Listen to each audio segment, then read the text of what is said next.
네. 어,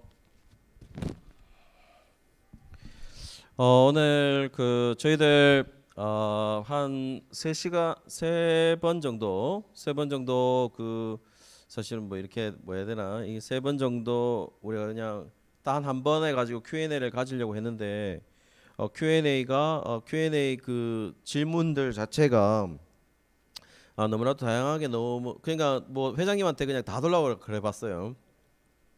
예, 다 달라 이렇게 얘기해 보니까 다 받았는데 한 세 묶음 정도가 좀 나누어지는 것 같았어요. 그 세 묶음이 뭐냐면은 어, 세 묶음이 이제 보통 오늘 말하는 기독교와 이제 물질의 관계인 것이고, 두 번째 묶음이 이제 기독교와 정치에 관한 문제입니다. 특별히 뭐 질문들 가운데 그러니까 극우 그러니까 정치 이런 것들이 왜 기독교하고 잘 이렇게 맞아떨어지느냐라는 질문들이 굉장히 많더군요.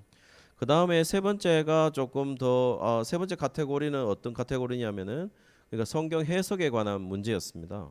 그러니까 성경 해석에 이제 질문들이 있었는데 뭐 그런 질문들의 성경 해석을 이거 이렇게 하는 게 맞느냐라고 하는 질문들이 있었어요. 그래서 총 세 개 카테고리 가운데 기독교와 물질에 관한 문제 하나와 그다음 기독교와 정치에 관한 문제와 그다음 기독교의 안에서의 성경 해석에 관한 문제 이런 세 개 문제가 있는데 뭐 저희가 이렇게 세 개 카테고리 가운데 이거 뭐 하나만 하면은 안 될 것 같아 가지고 제가 3시간에 걸쳐서 그러니까 오늘은 기독교 물질에 관한 문제를 가지고 오늘 한번 얘기할까 합니다.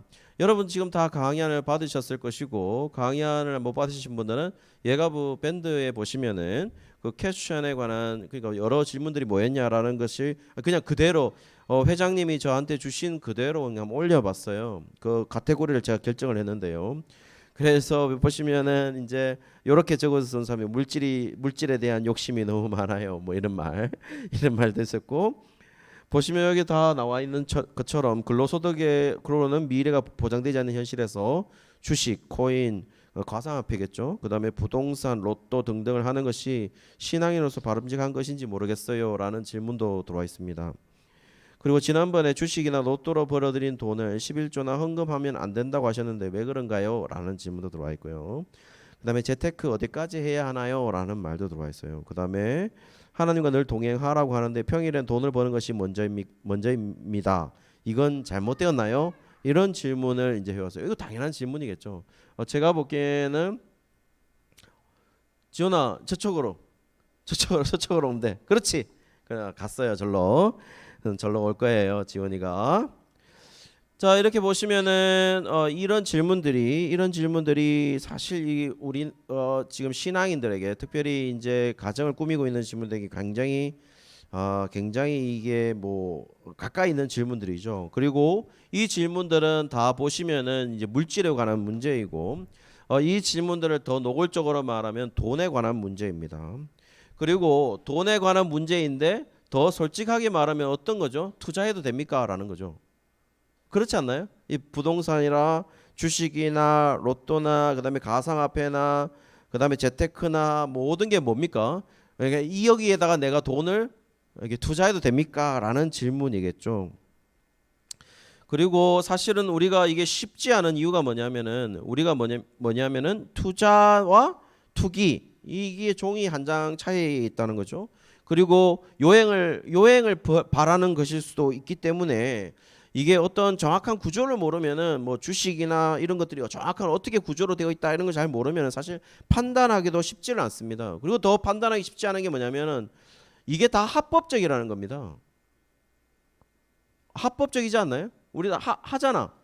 합법적이죠. 그래서 합법적이기 때문에 더 문제가 생기는 것이죠. 그래서 우리가 섣불리 판단하면은 이게 되지 않는 것이라고 할 수 있겠죠. 자, 그러면 우리가 흔히 말하는 성경에서 투자라는 말이 있느냐 없느냐라고 생각해 볼 때 성경에 투자라는 말이 개역 개정에는 나타나고 있지 않아요. 개역 개정에 나타나고 있지 않고 이게 어디에 나타나 있냐면 새 번역에 나타나 있습니다. 공동 번역에도 나타나 있기도 하는데요. 어쨌든 새 번역에 나타나 있고 그 새 번역에 나타나 있는 이 투자라는 말이 전도서 11장 오늘 본문 말씀입니다. 1절과 2절에 나타나 있는데요. 이 투자라는 정확한 단어가 나옵니다. 여기 보시면 세번역에 보시면 세번역에 지금 나와 있죠. 세번역을 한번 보실 수 있을까요? 세번역에 보시면은 이렇게 되어 있습니다. 돈이 있으면 지금 하나 둘 셋 네 번째 오늘 본문 말씀의 세번역입니다. 돈이 있으면 무역에 투자하여라 라고 되어 있습니다. 투자하여라 되어 있고 여러 날 뒤에 너는 이윤을 남길 것이다 이렇게 되어 있고 이 세상에서 네가 무슨 재난을 만날지 모르니 투자할 때에는 7이나 8로 나누어 하여라 이렇게 되어 있습니다. 보이시나요? 그렇게 되어 있죠. 그렇게 되어 있는 게 보시면은 제일 위에 보시면 그 바로 위에 보시면 GNT라고 되어 Good News Translation인가요? 그렇게 되어 있을 겁니다. 거기 보시면은 거기에 보시면 이렇게 되어 있습니다. 그 바로 위에 영어상에 보시면 invest 이렇게 되어 있죠. invest 투자해라 이렇게 되어 있죠. your money 당신의 돈을 투자해라 in foreign trade 이렇게 되어 있습니다. 외국 무역에 너의 돈을 투자해라 이렇게 되어 있습니다. And one of these days you will make a profit 이렇게 돼. 이윤을 남길 거야 이렇게 어느 날 후에 이윤을 남길 거야 이렇게 되어 있고 그 다음에 두 번째로 보시면은 그 GNT에 보시면은 put your investments in several places 이렇게 되어 있어 여러 군데에다가 나누어서 투자해라 이렇게 되어 있습니다. 그래서 투자하는 것은 한 방에 어느 한 곳에 올인하는 게 아니라 분산 투자를 해라 뭐 이런 식으로 이해를 하실 수도 있는 본문 구절인 것이죠. 보이시나요? 지금 다 보시고 계시죠? 자 그렇게 해서 이것이 지금 이런 식으로 이제 이해를 됐습니다. 근데 개역 개정은 지금 우리 성경 그렇게 안 돼 있습니다. 저 위에 보시면 너는 네 떡을 물 위에 던져라라고 던져라가 돼 있고 이 던져라가 세번역에는 투자해라 이렇게 돼 있고 물일 the waters라는 이 물이 세번역에는 무역이라는 데 있어요. 그리고 GNT에는 foreign trade라고 돼 있어요. 이거 외국 무역이죠. 여기에 투자해라. 그리고 원문은 어떻게 돼 있냐면 원문은 제일 밑에 보시면 원문은 물이라고 되어 있습니다. 자 그러면 이쪽으로 한번 다시 보시죠. 자 이렇게 봤을 때 우리가 이 본문들을 해석을 할 때 이 본문들을 해석할 때 이거 어떻게 해석하는 게 맞느냐라는 겁니다. 이 물이라는 것을 과연 무역의 foreign trade라고 얘기할 수 있을까요? 그리고 이 지금 여기 보시면 물 위에 던지는 것이 뭐냐면 떡으로 돼 있어요. 떡으로 되어 있는데 지금 밑에 GNT나 세번역에 보시면 돈으로 되어 있습니다. 그러니까 돈을 투자하는 겁니다. 그러니까 돈을 투자해라 라는 것을 뭡니까? 내 떡을 물 위에 던져라라고 이해한 거죠. 그러면 원문은요. 원문은 그대로입니다. 원문은 너는 네 빵을 물 위에 던져라입니다. 근데 그거를 GNT와 그 다음에 세번역이 다르게 번역을 한 거죠. NIV는 그대로 번역했습니다. Cast your bread upon the waters 이렇게 되어 있습니다. 그래서 뭡니까? 너 물 위에다가 네 빵을 던져라 이렇게 되어 있는 거죠. 보이시나요? 다 보이시죠? 그렇게 되어 있는 겁니다. 영어 몰라도 돼요. 그냥 영어 상에는 정확하게 그렇게 되어 있습니다. 지금 보시면은 결국 세번역과 GNT 지금 여러분이 보시는 세 번째와 네 번째의 자막에 나와 있는 칸에 있는 것이 결국에는 너는 돈이 있으면 어디에다가요? 무역에 투자해라 이렇게 돼 있다는 겁니다. 그런데 개역개정과 NIV와 원문 번역은 그렇지 않습니다. 너는 내 빵을 물 위에 던져라 이렇게 돼 있다는 겁니다. 그러면 이걸 왜 이렇게 번역을 했을까라는 겁니다. 실제로 한글 성경에 보시면 이 떡이라고 되어 있는 거는 원문 성경에는 레헴이라고 되어 있어요. 레헴입니다. 레헴은 정확하게 빵입니다. 빵입니다. 빵은 뭡니까? 지금 여러분 우리 교회 다니시는 권사님이 저기 다사 지역에 빵집이 하나 있어요. 그 빵집 하나 이름이 뭐냐면 레헴이에요.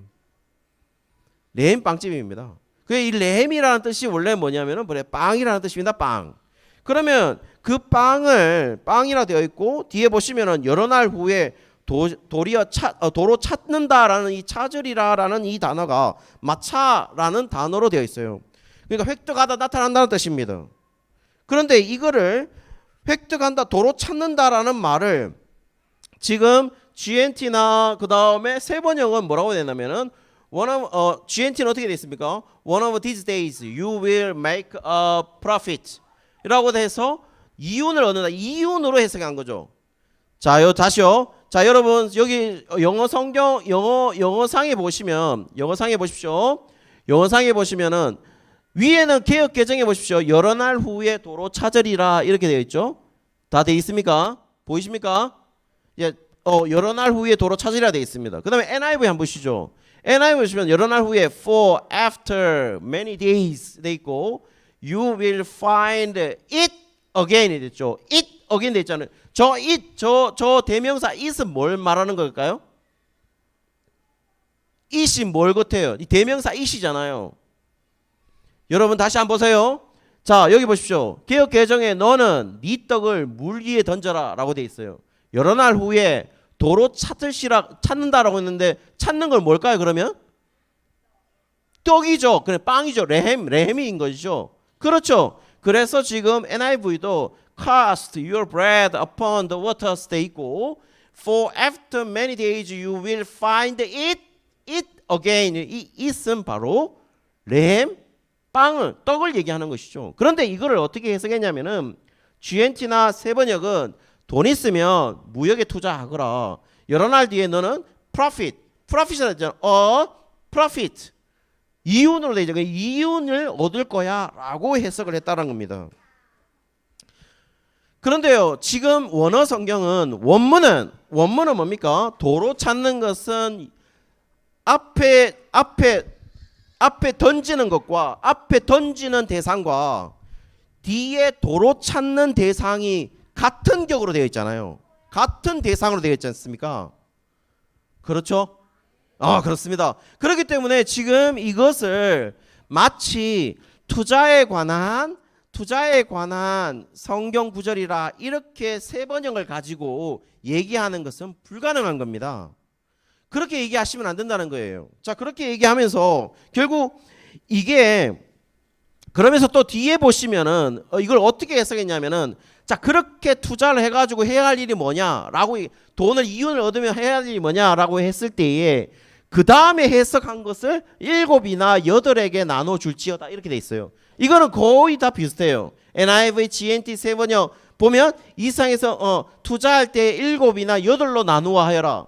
여기 보시면 투자할 때에 7이나 8로 나누어 하여라 라고 되어 있으면 이게 마치 분산 투자다 이렇게 해석하는 사람도 있고 어떤 사람들은 뭐라고 하냐면은 자 7이나 8에게 나누어 줘라 라는 이야기를 마치 구제나 자선 사업으로 그러니까 구제로 이해한 사람도 있었어요. 네가 이익을 얻었으면 어떻게 해야 되냐? 7이나 8로 나눠주라는 거예요. 7이나 8한테 나눠줘라. 그러면서 구제해라 라고 번역을 했다라는 겁니다. 그런데요, 원문은 지금 우리 개역 개정은 그렇지 않습니다. 왜냐하면 이걸 구제로 번역하게 되면 뒤에 나중에 그렇게 해야 되는 이유가 뭐냐면은 무슨 재앙이 땅에 임할런지 내가 알지 못하기 때문에 네가 구제해라? 이게 말이 되냐는 거예요. 뒤에 보시면 이렇게 돼 있어요. 무슨 재앙이 저 위에 보면 무슨 재앙이 땅에 임할런지 네가 알지 못한다 라고 돼 있는 걸 보면 네가 무슨 재앙이 올지 알지 못하기 때문에 7과 8로 나누어 줄지라 이렇게 말하는 것이 구제와 연결이 전혀 안 된다는 거죠. 그래서 뭡니까? 그러면 오히려 뭡니까? 7이나 8로 나눠주는 것을 분산 투자해라. 미래를 위해서. 라고 하는 것이 더 어울릴 수 있다는 겁니다. 그래서 여기 자꾸 투자라는 이 투자한다라는 이것을 자꾸 어떤 자본주의적 개념, 투자의 개념으로 해석하려고 해도 그런데 이 투자하려고 해도 이 이윤이라는 다 자체가 아까 after many days you will find it 이 it이 정확하게 뭡니까? 이윤이 아니라 떡이기 때문에 투자하고도 연결이 되지 않는 그런 실정이 되어 있는 겁니다. 어쨌든 지금 투자라고 생각하는 사람들이나 이것을 구제나 다른 어떤 자선 사업으로 생각하는 성경 구절로 해석하려고 하는 사람들은 제가 볼 때는 무리가 있다는 겁니다. 앞뒤 문맥에 연결이 되지 않는다는 거죠. 지금 본문은 말이죠. 전도자에게 무리한 요구를 요구했어요. 왜냐하면은 이런 거죠. 빵을 물에 던져라. 빵을 물에 던지라 하는 말이 뭐겠어요? 전혀 무리한 요구죠. 상식적으로 이해되지 않는 요구예요. 그런데 분명히 해야 하는 행동으로 나와요.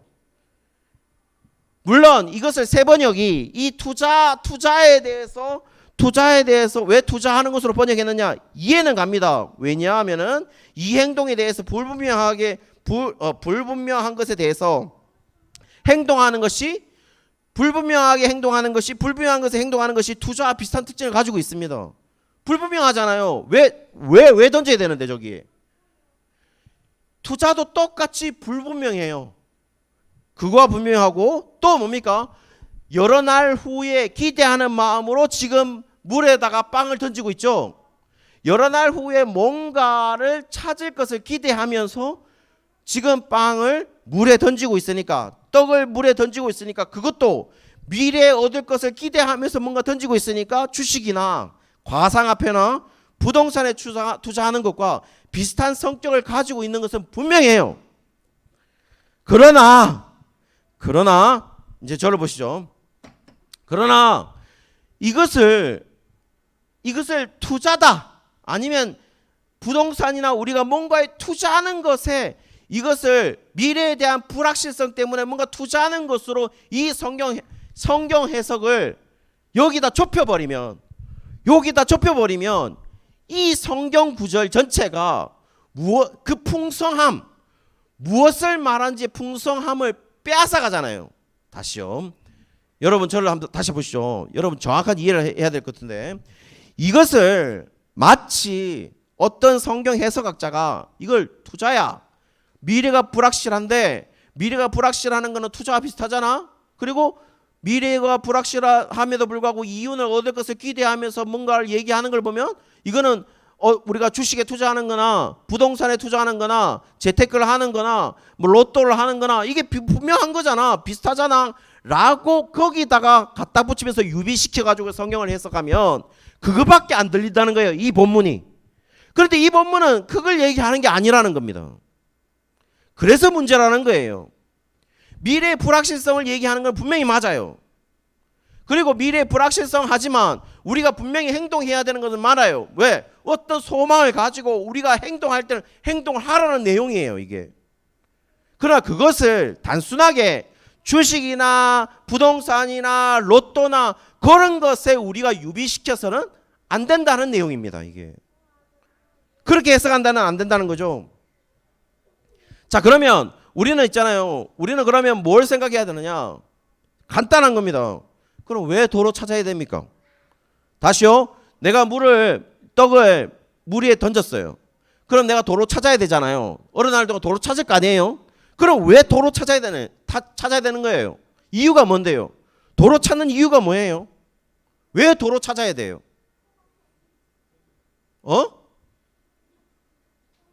야, 이제 막 던지나? 왜 우리가 도로 찾아야 되냐고. 그것이 판단돼야 다시요. 내가 도로 찾아야 되는 이유가 분명해야 내가 빵을 말도 안 되는 물에다가 도로 던진 행동이 정당성을 가질 거 아니에요. 맞습니까? 안 맞습니까? 다시요. 내가 이것을 떡을 물에 던졌으면 그것을 너는 다시 성경 말씀을 다시 찾을 거야 라고 얘기했어요. 어느 날 후에. 그러면 내가 이것을 다시 찾아야 되는 이유가 뭔데? 왜 다시 찾아야 돼요? 그래야만 내가 빵을 물에 던진 행동에 정당성을 가지게 된다는 겁니다.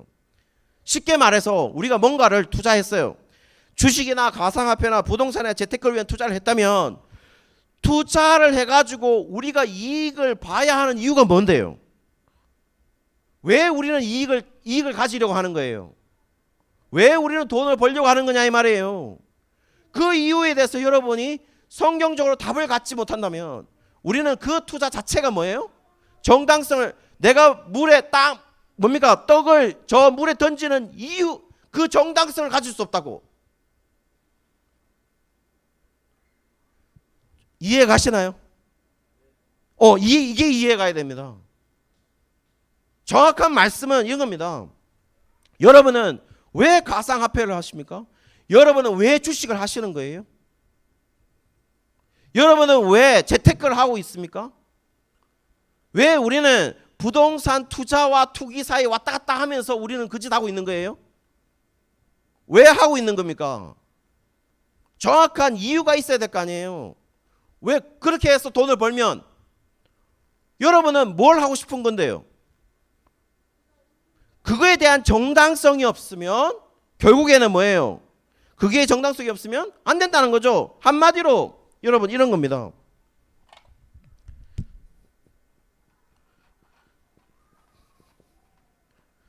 투자 자체는 의미가 없어요. 투자 자체는 뭐야? 합법적인 거야. 법이 투자하라고 되어 있어요. 주식 합법적이죠? 합법적이 아닌가? 합법적이에요. 재테크 합법적입니다. 부동산으로 하는 게 합법적인 거예요. 그러니까 뭡니까? 부동산 투기를 막기 위해서 뭐 두 채, 세 채 가지면은 반드시 뭡니까? 몇 년 후에 팔지도 못하고 두 채 가지면 얼마를 세금을 더 내야 되고 이런 것들을 그 규제를 다 놔두는 거면 합법적으로 만들기 위해서, 투기하지 않게 하기 위해서. 가상화폐 합법적인 겁니다. 로또 합법적인 거예요. 로또 썼다고 잡혀가지 않잖아. 그러면 투기 자체가 중요한 게 아니고, 투자 자체가 중요한 게 아니라 투자의 이유, 이게 훨씬 더 여기에 우리는 포커스가 맞춰져 있어야 된다는 겁니다. 투자 자체가 아니라 투자의 이유가 뭐냐는 거예요. 여러분은 왜 투자하고 계시냐 이 말이에요. 투자는 불법적인 요소가 아니에요. 그러면 이것 자체를 어떻게, 만약에 이게 잘못됐다라고 묻는 거는 기독교가 뭡니까? 이것을 어떻게 봐야 되냐라고 묻는 거와 똑같은 거예요. 여러분 PC 있죠? PC 컴퓨터를 어떻게 합니까? 컴퓨터를 잘 이용하면 좋은 게 되는 거죠. PC 자체에는 아무런 악이나 선이나 이런 게 없어요. 여러분 지금 이것도 준비하고 저 박한수 집사님이 이거 하는 거 다 뭡니까? 물론 자기 기술이겠지만 다 PC가 해주는 거예요. 프로그램이 다 해주는 거라고. 저 사람이 뭡니까? 프로그램 앱 개발하는데 개발하고 하는데 이런 거 자막해주고 이런 걸 위해서 자기가 막 하고 있으면 이거 선한 거죠. 그런데 나쁜 영향으로 막 이렇게 만들고 있으면 그 PC가 잘못 이용되는 거죠. 쉽게 말해서 칼도 마찬가지예요. 칼이 강도에게 있으면 악한 것이 되지만 요리사에게 있으면 맛있는 음식을 해주는 도구가 되는 거잖아요. 지금 투자도 똑같단 말이에요. 투자도 합법적이잖아요. 그러면 이 투자가 누가 하고 있느냐, 그리고 무슨 명분으로 하고 있느냐, 무엇을 위해서 하고 있느냐라는 것을 지금 뭡니까? 여러분 만약에 주식하고 있다면, 여러분이 만약에 부동산 투자를 하고 있다면, 여러분이 가상화폐를 사고 있다면, 여러분이 지금 재테크를 하고 있다면, 여러분은 왜 그걸 하고 있냐 이거예요. 왜? 정답을 말하면 단순히 돈 벌기 위해서 이건 땡. 그렇게 하면 안 된다는 거예요. 더 중요한 건 뭐예요? 그럼 왜 돈을 버는데 도대체? 돈을 벌어서 어떻게 할 거냐, 이게 문제인 거죠. 돈 버는 자체보다는 돈 버는 이유가 뭐냐는 거예요. 그거에 대해서 우리가 답을 가지고 있어야 이 투자라는 자체, 물질이라는 자체, 소비라는 자체라는 것에 이익을 어떤 생각을 가지게 된다는 겁니다. 문제는 말이죠, 돈에 대한 개념이에요. 돈에 대한 개념.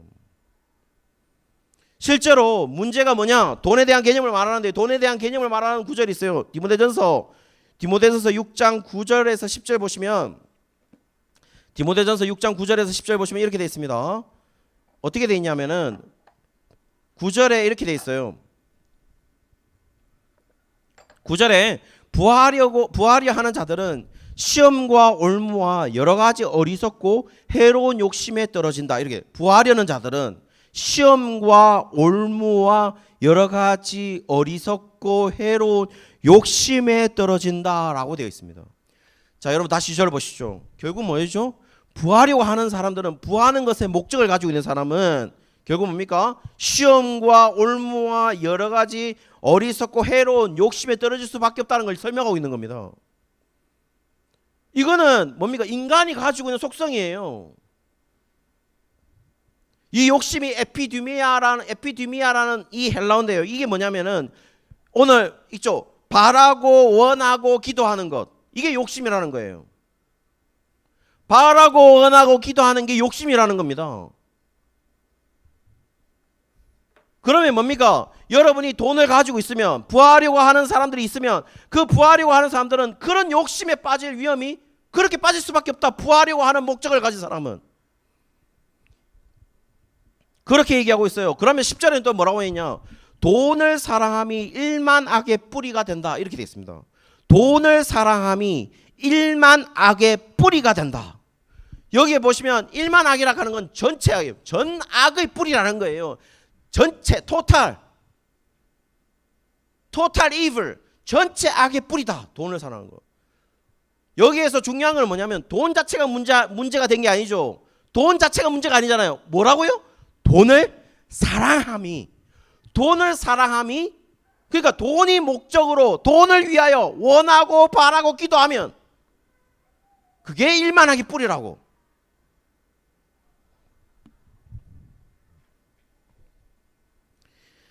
지금 우리는 여기에 관해서 지금 바울은 돈이나 물질에 관해서 문제 삼고 있는 게 아닙니다.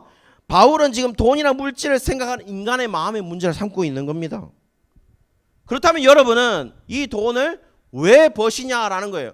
그 버시는 벌어야 되는 이유, 내가 돈을 투자해가지고 돈을 획득해야 되는 이유, 그 이유에 대해서 분명하게 보고 그 목록을 이력서처럼 기록해보라는 거예요. 이력서처럼 기록을 해보면 각각 항목마다 이걸 과연 이걸 하나님 기뻐하셨을까? 하나님이 기뻐하지 않으셨을까? 하나님이 기뻐하셨을까? 하나님이 기뻐하지 않으셨을까를 기록해보라는 거예요. 이건 충분히 여러분이 할 수 있어요. 저는 할 수 있다고 봐요. 이게 만약에 개인 욕심에 의해서 내가 합법적인 건데 뭔가를 하고 있다, 투자를 하고 있다. 그러면 뭐예요? 하나님이 기뻐하지 않을 확률이 거의 99%예요.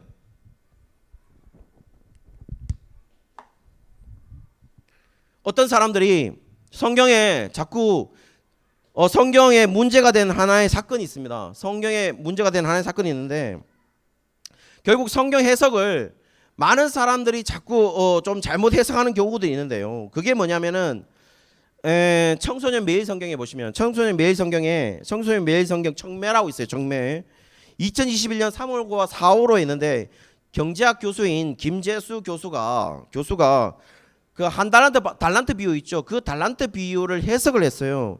그 달란트 비유를 어떻게 해석했냐면은 그 달란트 비유를 해석을 하면서 한쪽에다가 칼럼을 달았는데 그 칼럼의 제목이 뭐예요?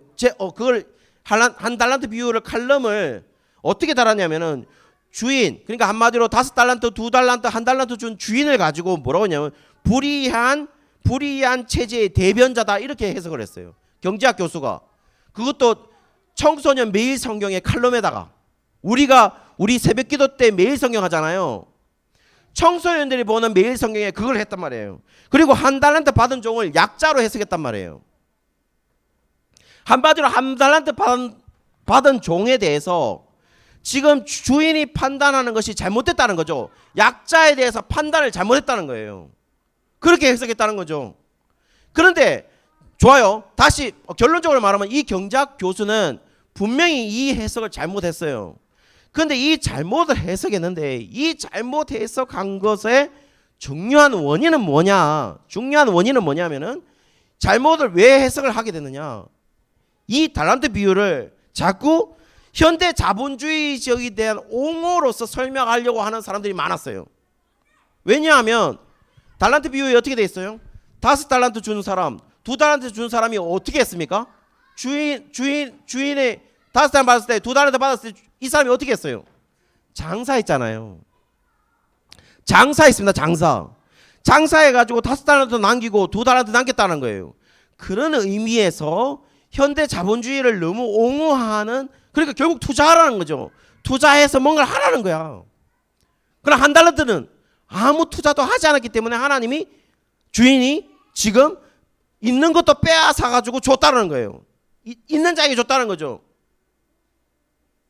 그런 식으로 어떤 뭡니까 자본주의를 옹호하는 식으로 자꾸 해석을 하다 보니까 이 경제학 교수가 거기에 대해서 반대를 하면서 뭡니까 해석을 했는데, 지금 제가 말씀드리는 거는 현대 자본주의를 옹호하듯이 그렇게 뭐 5달란트 2달란트 받은 사람이 투자를 하니까 잘 됐다, 한 달란트는 그냥 투자하지 않았기 때문에 잘못됐다 라고 하는 해석도 잘못되었고, 경제학자가 말하는 것도 잘못된 거예요. 청매에서 칼럼을 적은 것도. 왜 그러냐, 여러분 여기에서 5달란트 받은 마태복음 어디죠? 마태복음 25장에 나오는 달란트 비유는 5달란트 받은 자와 2달란트 받은 자가 다른 자에게 뭐라고 얘기했냐면 너는 착하고 부지런하다 이렇게 돼 있어요. 맞습니까? 한 달란트 받은 자는 악하고 게으르다고 돼 있습니다. 지금 제가 봐서는 정확하게 우리의 평가는 게으른 거는 맞습니다. 위에 부지런하는 거는 맞아요. 그러나 착하다? 그럼 제가 묻고 싶은 게 있어요. 5달란트 받은 자와 2달란트 받은 자가 왜 착합니까? 착한 이유가 뭐예요? 헌창 집사님이 착한 이유가 뭐예요? 착한 이유가 성경에 기록되어 있어요? 정비 집사님 착한 이유가 성경에 기록되어 있나? 착한 이유를 성경에 기록하고 있지 않아요. 자, 한 달란트 받은 사람이 한 달란트 그냥 묻어뒀어요. 그런데요, 뭐라고 평가했냐? 악하고 게으르다 그랬어요. 악하고 게으른 종아. 자, 그러면 왜 악한데요? 악한 것을 성경이 기록하고 있어요? 악한 근거를 성경이 얘기해주고 있냐고. 게으른 거는 맞는 것 같아요. 5달란트와 2달란트보다. 그건 결국 뭘 말하는 거냐면 왜 이 사람은 악했고 왜 이 사람은 착한 것으로 인정이 되었냐. 달란트 비유는 결국 현대 자본주의를 옹호하거나 또는 그 현대 자본주의를 옹호하는 것을 반대하기 위해서 뭡니까? 한 달란트 받은 사람을 약자로 해석하거나 주인을 뭡니까? 아주 뭐 부도덕한 불의한 체제의 대변자로서 그렇게 해석할 게 아니라 결국 달란트 비유가 얘기하고 있는 것은 뭐냐? 이 사람이 착하고 이 사람이 악한 이유는 결국 하나님의 뜻을 행한 자와 하나님의 뜻을 행하지 않은 자로 구분된다는 겁니다. 하나님의 뜻을 행한 자는 착한 것이고 하나님의 뜻에 맞게 행하지 않은 자는 불의한 것이죠. 그래서 이것을 자본주의로 해석하거나 아니면은 현대 좌파적인 의식을 가지고 이런 식으로 어떤 뭐 사회주의적인 해석을 가지고 해석을 한다는 것은 말도 안 되는 해석이라는 거예요. 제가 다시 말씀드리는 이유는 이겁니다. 결국 우리가 돈을 번다면 무슨 돈을 벌어야 되느냐라고 얘기를 했을 때 우리가 돈을 벌어가는 방식도 우리가 돈을 벌어야 되는 이유도 뭐 해야 된다고요? 하나님이 기뻐하셔야 된다. 이 얘기를 하고 싶은 겁니다. 제가. 무슨 말인지 이해되시나요? 여러분 여기에 듣고 있는 사람들 가운데 여러분들이 지금 뭡니까? 돈 좋습니다. 돈 벌어야죠. 벌어야 돼요. 벌어야죠. 돈 벌어야 됩니다. 돈 벌어야 돼요. 열심히 일해야 돼요. 그리고 할 수만 있으면 주식도 하시고 다 하세요. 좋아요. 다 좋은데 결국 만약에 그것이 목표, 돈을 버는 것에만 목표를 가지게 되면 그건 일만하게 뿌리가 된다고. 그거는 바울이 이미 얘기를 했어요. 그런데 우리는 그렇게 벌어야 되는 이유가 뭔데? 라고 얘기했을 때 이것을 어디에 소비할 거고 어디에 투자할 것인지에 대한 것들에서 하나님이 기뻐하시는 목적을 여러분이 설정을 하셔야 된다고요. 그래야만 이 투자 자체는 선이고 악이고 없어요. 그러나 투자의 이유는 선과 악이 하나님이 기뻐하시는 것과 하나님이 기뻐하시지 않는 것이 주어진다는 겁니다. 저는 그렇게 봅니다. 혹시 여기 질문 있으신 분? 조금 뭐라 해야 되나? 마음이 좀 뭐라 해야 되나? 주식 해도 되나? 이런만 생각하지 마시고 요행수를 바라시면 안 됩니다. 요행수를 바라시면 안 되고 주식에 대한 거는 사실 방법론적인 측면은 훨씬 더 방법론의 측면은 연구를 해야죠. 그건 잘하는 사람이 있어요. 그건 잘하는 사람이 있어. 효석 주식 해 잃었어. 아니면 벌어 뭐라고? 완전 갔나? 잃지는 않았어. 그 또이또이? 그래. 그 저렇다니까요. 주식 공부를 해야 돼. 그러면 왜 내가 주식에서 돈을 버느냐? 이게 중요하다는 겁니다. 지금 본문의 말씀은 오늘 제가 말씀을 드린 거는 결국 그렇게 하셔야 기독교인들이 가져야 될 물질. 기독교는 물질의 목표를 가지고 있는 게 아니라 물질을 왜 우리가 가져야 되는지 그 이유에 훨씬 더 초점을 두고 있다라는 사실을 가지고 여러분이 이력서를 쭉 적을 때 투자 이력서라든지 소비 이력서를 쫙 적어봐야 돼요. 다 적어보시고 그 소비 이력서가 하나님이 기뻐하시는지 안 하는지를 그 이력서 상에 표시를 해야 된다니까요.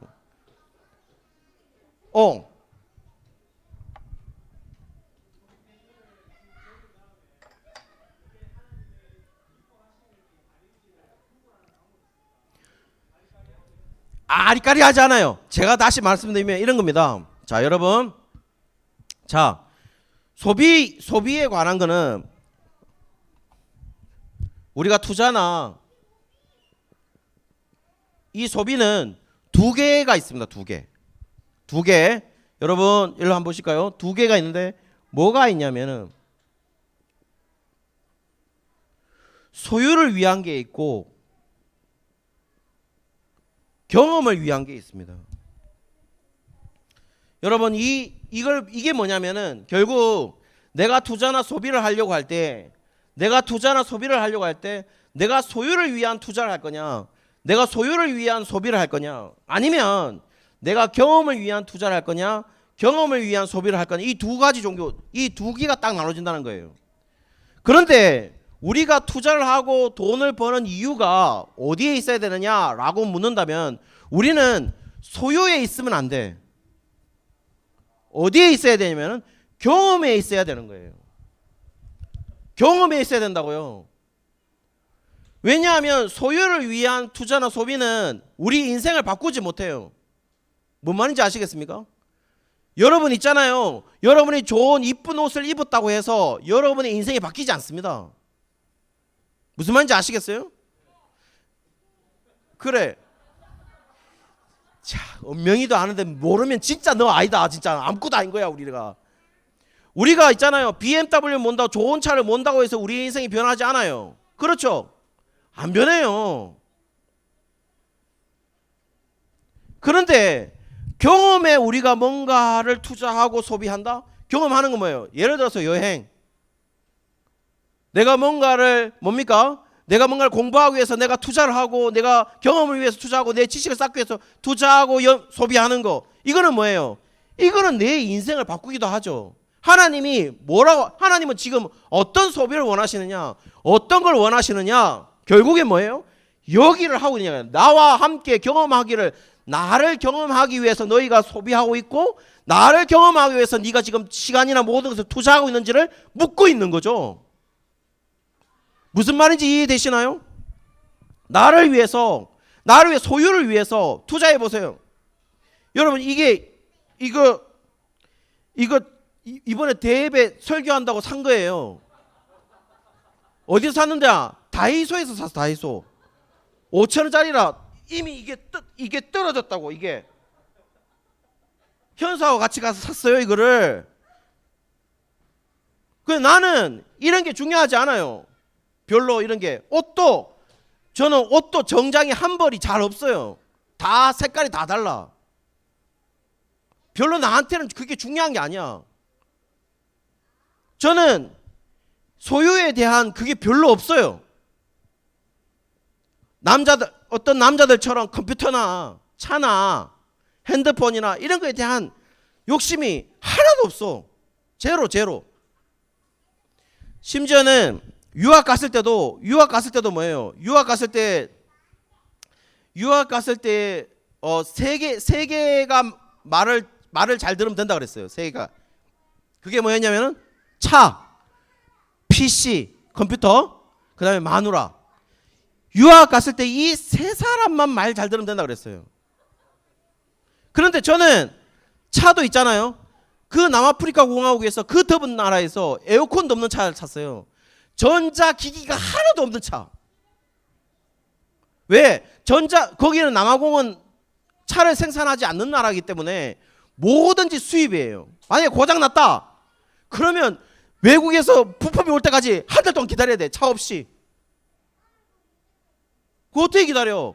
그러니까 뭐예요? 제가 뭘 샀냐면 굴러갈 수 있는 모든 걸 수동으로 굴릴 수 있는, 내가 이걸로 막 실는 건 빼고 구르는 그 차.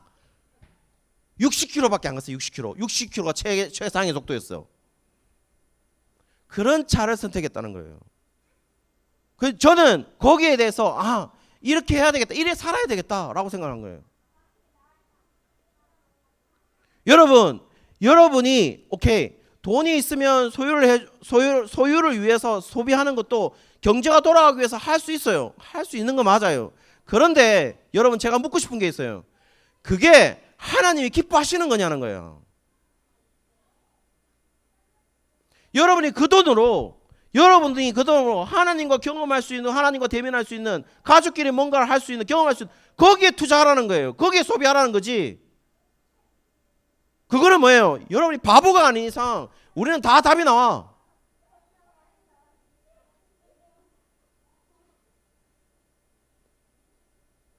이해가, 저기 회장님 질문 이해가 됐습니까? 이해가 안 된, 딴 데 쓰고 있나? 소비를?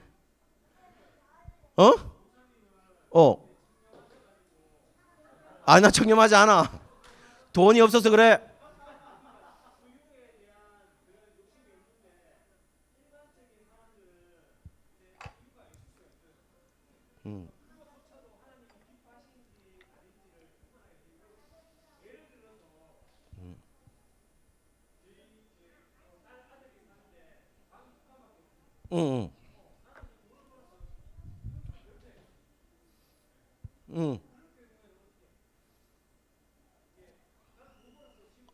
오케이.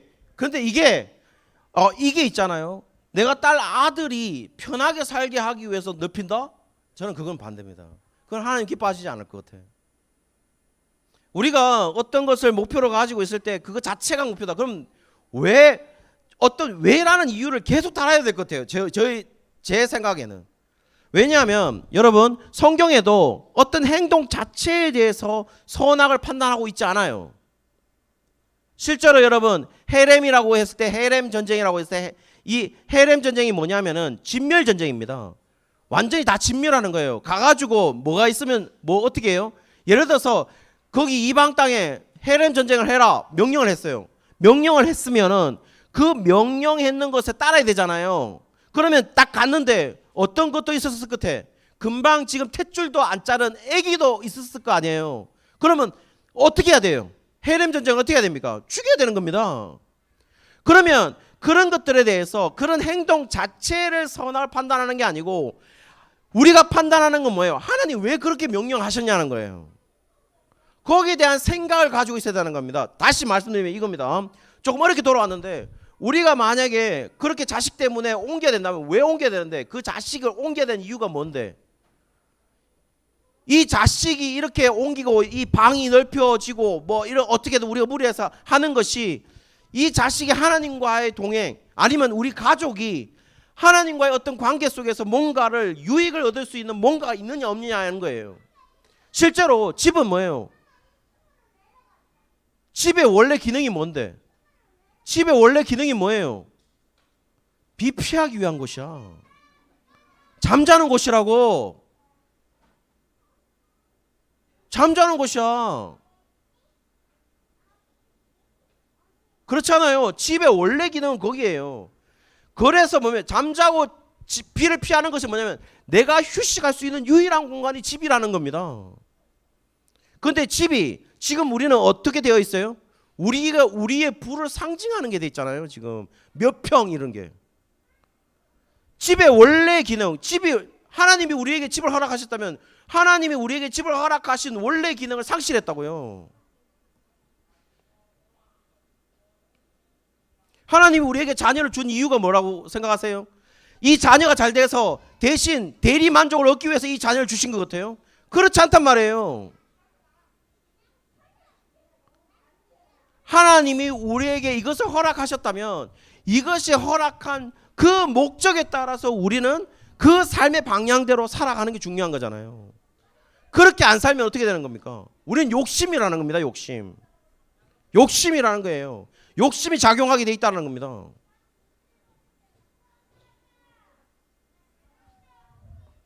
분명하게 작용합니다. 이거는 뭐 100%예요. 20평대 살다 보면 30평대 살고 싶어 하고 30평대 살고 보면 40평대 살고 싶어 합니다. 40평대 살고 싶어 하는데 30평대 다시 내려갈 수 있을 것 같아요? 30평대 살고 있다가 20평 내려갈 수 있을 것 같아? 그래 안 된다고요. 그게 인간의 욕심이라고요. 저는 만약에 하나님이 어떤 식으로도 원하시고 기뻐하신 뜻이라면 그럴 일은 거의 없겠지만 30평에서 20평 내려올 수도 있어야 된다는 겁니다.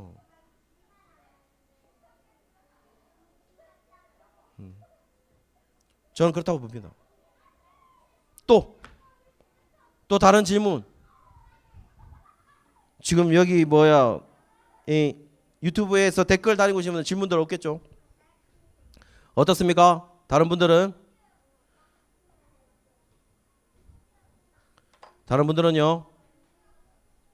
어쨌든 이런 경험들, 이런 것들을 조금 단순하긴 하겠지만 계속해서 밴드에서도 질문해 주시고 하시면은 우리가 대답을 하고 그렇게 하도록 하겠습니다. 다음 주에도 분명히 하시겠지만, 그리고 여러분 주식할 때 깨름직하게 하지 마세요. 이거 해도 되나 말아야 되나, 가상화폐 해야 되나 말아야 되나, 그런 것들에 대해서 너무 그렇게 막 쪼아가면서 이렇게 생각하지 마시고, 이것이 하나님이 기뻐하시는, 내가 이걸 번다면 왜 벌어야 되냐, 주식을 억지로 살아야 되는 사람도 있잖아요. 사야 되는 사람도 있잖아요. 왜 직장 가게 되면 그 주식을 사야 되는 사람도 있잖아요. 그거 어떡할 건데 사야지. 그러면 그런 것들에 대해서 조금 자유로워 가면서, 결국 우리의 행동은 결국 이유가 중요한 거예요. 명분이 중요한 거예요. 그 명분이 하나님의 뜻에 맞아야 된다는 겁니다. 내가 뭔가를 소비하고 싶고 내가 뭔가를 투자해도 그것은 하나님의 뜻에, 하나님이 기뻐하신 뜻을 맞아야 된다는 거예요. 그거는요, 여러분, 제가 장담하건대 여러분 양심이 다 알고 있어요. 모를 것 같아요? 다 알죠? 다 압니다. 우리가 그렇게 판단할 수 없는 능력이 없는 사람들이 아니에요. 우리가 이 찬양을 하면서 그냥 마치고 또 헌금도 드리고 할 건데요. 찬양이 뭐냐면은, 나의 영혼이 잠잠히 하나님만 바라며 나의 구원이 그에게서 나는도다. 나의 영혼아 잠잠히 하나님만 바라라. 나의 소망이 저에게서 나오노라. 오직 주만이 나의 반석이고 나의 구원이시니, 오직 주만이 나의 산성이시니 내가 요동하지 아니하리라. 이 찬양을 함께 드리면서 우리 헌금을 하고 마치도록 하겠습니다.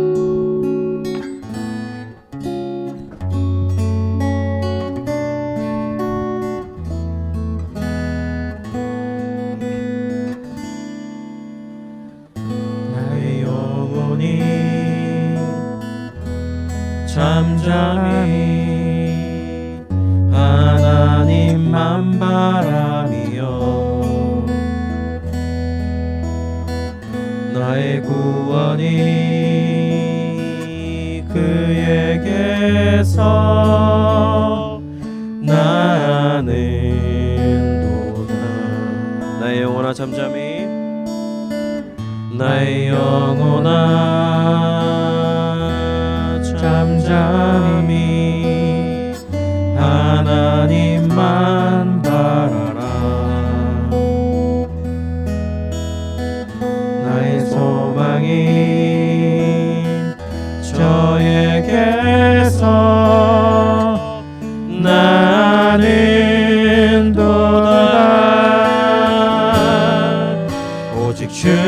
주만이 나의 반석 나의 구원이시니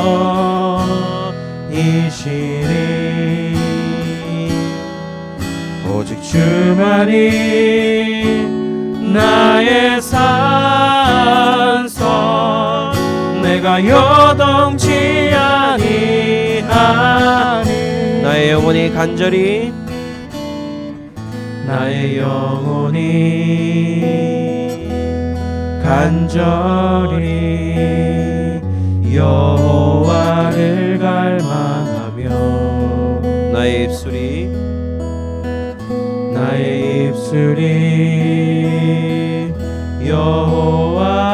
여호와를 찬양하리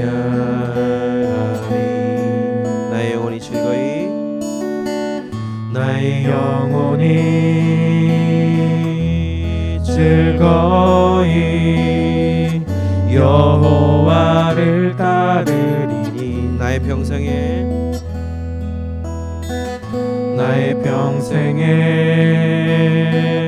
여호와를 송축하리 오직 주만이 나의 반석 나의 구원이시니 오직 주만이 나의 산성 내가 요동치 아니하니 다시 한번 오직 주만이 나의 반석 나의 구원이시니 오직 주만이